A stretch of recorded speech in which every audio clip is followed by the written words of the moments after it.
Cette pièce est en fait une espèce de phénomène de société au Théâtre National d'Athènes. Elle se joue depuis 7 ans avec un succès indéfectible. Et mon beau-père est grec. Il a entendu parler de la pièce, il l'a lue, il l'a traduite et il m'a dit voilà, c'est pour toi. Alors évidemment, comme c'était un cadeau de parents, au début je l'ai mise de côté. Je dis merci beaucoup, hop, j'ai mis de côté. Et puis je l'ai lue, et puis relue, et puis relue. Puis elle me travaillait. Et finalement je me suis dit mais c'est vrai, ça vaut le coup, c'est une belle pièce, il y a vraiment quelque chose, ça raconte vraiment quelque chose d'une façon originale.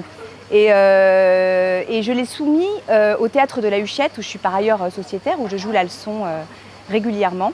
Et le directeur en est tombé amoureux aussi. Alors depuis le départ, j'ai des problèmes avec le titre, La Putain du Dessus. Je ne sais pas pourquoi, en France, pourtant Sartre est passé avant nous. Et quand je tracte, les gens pensent que c'est un boulevard. Je ne sais pas pourquoi, voilà, la putain, le mot putain évoque le boulevard. Et donc une fois, je suis tombée sur une femme qui m'a dit « Jamais je n'irai voir un spectacle avec le mot putain dedans ».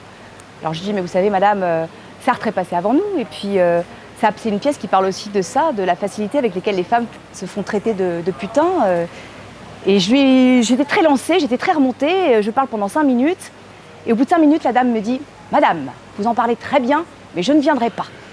Et à ce moment-là, le type qui était derrière elle me fait « Un tract, s'il vous plaît ». C'est l'histoire d'une femme qui revient de l'enterrement de son mari quand la pièce commence. On ne sait pas ce qui s'est passé. Et elle va très bien. Elle pète le feu. Elle est enfin libre.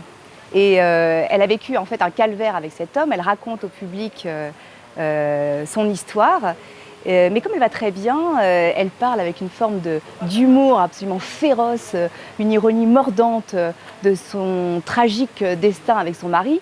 Il se trouve que son mari était policier, qu'elle avait cru épouser le sauveur de l'humanité et qu'en réalité il s'avère être un flic ripou qui vit de trafic en tout genre.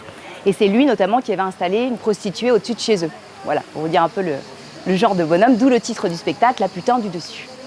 Christophe Bourseiller y amène son univers post-rock, il y a mis des musiques des oiseaux tempêtes, et donc on est dans un univers à la fois assez trash, très dynamique, c'est très jouissif, très vital, très drôle, et en même temps très bouleversant.